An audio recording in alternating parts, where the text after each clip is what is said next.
नमस्कार दोस्तों, जब भी हम आकाश की ओर अपनी नज़रों को उठाते हैं तो हमें क्या दिखाई देता है? सिर्फ गहरा काला अंधेरा और उसमें चमकते करोड़ों तारे और एक ऐसा सफ़र जो कभी ख़त्म ही ना हो। ब्रह्मांड में सब कुछ गतिशील है।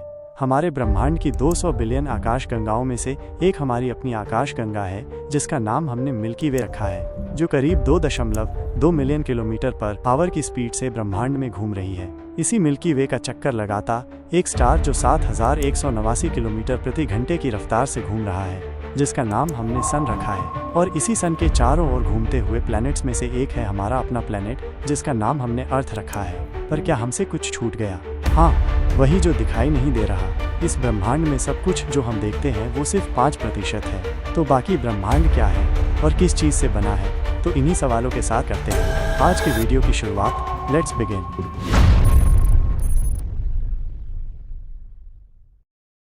साल 1933 फ्रिट्ज ज़्विकी, एक Swiss astronomer, Coma galaxy cluster में गैलेक्सीज के मूवमेंट का अध्ययन कर रहे थे। उन्होंने पाया कि इन गैलेक्सीज को क्लस्टर के ग्रेविटेशनल फोर्स से बाहर निकलने से रोकने के लिए जितना मास होना चाहिए था वो वास्तविक मास से कहीं ज़्यादा था। इस मिसिंग मास को समझाने के लिए उन्होंने दी डार्क मैटर की थ्योरी, जो एक इनविजिबल सब्सटेंस है जो सिर्फ ग्रेविटी से प्रभावित होता है, लेकिन लाइट को ना तो एमिट करता है, ना एब्जॉर्ब करता है और ना ही रिफ्लेक्ट करता है। ये यूनिवर्स में करीब 27% है और यही वो इनविजिबल पावर है जो पूरे ब्रह्मांड को एक साथ बांधे रखती है। और अगर ये पावर ना होती तो शायद आज हमारा ब्रह्मांड भी टूट कर बिखर गया होता।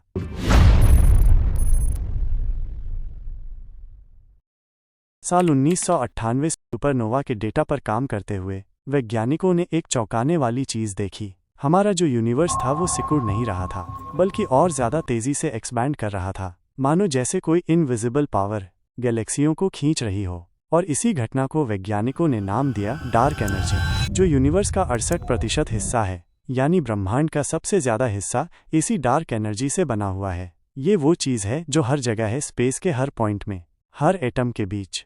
लेकिन डरावनी बात यह है, अगर इसका एक्सपेंशन बढ़ता गया तो एक दिन ये इतनी तेज़ हो जाएगी कि ये हर एक चीज़ को चीर देगी। और इस घटना को कहते हैं द बिग रिप। आइंस्टीन ने अपने थ्योरी ऑफ रिलेटिविटी में एक अजीब सा शब्द पेश किया था, कॉस्मोलॉजिकल कांस्टेंट। उस समय उन्हें लगा कि ये कांस्टेंट ब्रह्मांड को स्थिर बनाए रखने के लिए ज़रूरी है। लेकिन बाद में जब हम्बल ने यह साबित किया कि ब्रह्मांड लगातार फैल रहा है, तो आइंस्टीन ने इसे अपनी सबसे बड़ी भूल कहकर खारिज कर दिया। लेकिन क्या वाकई ये एक भूल थी, या फिर आइंस्टीन अनजाने में उस रहस्य को छू बैठे थे जिसे हम आज डार्क एनर्जी के नाम से जानते हैं? डार्क एनर्जी वो अदृश्य शक्ति जो पूरे यूनिवर्स को तेजी से फैलाने के लिए जिम्मेदार मानी जाती है। वैज्ञानिकों का मानना है कि हमारे यूनिवर्स का लगभग 68% हिस्सा इसी रहस्यमयी ऊर्जा से भरा है, लेकिन अब तक इसे कोई सीधे तौर पर देख नहीं पाया है। इसकी प्रकृति को समझने के लिए वैज्ञानिक कई तरह के सिद्धांतों का अध्ययन कर रहे हैं। कुछ का मानना है कि ये जीरो पॉइंट एनर्जी हो सकती है, यानी वो ऊर्जा जो क्वांटम मैकेनिक्स के अनुसार बिल्कुल खाली जगह में भी मौजूद रहती है। मतलब ये कि जहाँ कुछ भी नहीं है वहाँ भी ऊर्जा हो सकती है। दूसरे वैज्ञानिकों का मानना है कि ये कोई नया मौलिक क्षेत्र हो सकता है, जैसे इलेक्ट्रोमैग्नेटिज्म या ग्रेविटी, लेकिन इसका प्रभाव इसके उलट है। ये किसी चीज़ को अपनी ओर खींचने के बजाय उसे दूर धकेलती है। तो क्या ये कॉस्मोलॉजिकल कांस्टेंट ही डार्क एनर्जी है? क्या आइंस्टीन ने उस शक्ति का आभास कर लिया था जिसे हम आज भी पूरी तरह समझ नहीं पाए हैं? तो अब जब तुम अगली बार रात के आसमान की ओर देखो तो सिर्फ सितारों को मत देखना, सोचना उन अनदेखी ताकतों के बारे में जो सब कुछ को जोड़ कर रखती हैं, जिनके बिना शायद कुछ भी नहीं होता। हम इंसान समझते हैं कि हमने बहुत कुछ जान लिया है, लेकिन सच्चाई ये है, हम ब्रह्मांड का सिर्फ 5% ही समझ पाए हैं। बाकी सब कुछ डार्क है। पर यही अंधेरा हमें आगे बढ़ने की वजह देता है, क्योंकि हर रहस्य एक नया सवाल लेकर आता है और हर सवाल एक नई खोज की शुरुआत। डार्क मैटर और डार्क एनर्जी हमें यही सिखाते हैं कि जो दिखाई देता है वो हमेशा सच नहीं होता, और जो सच है वो हमेशा दिखाई नहीं देता। सीख क्या है?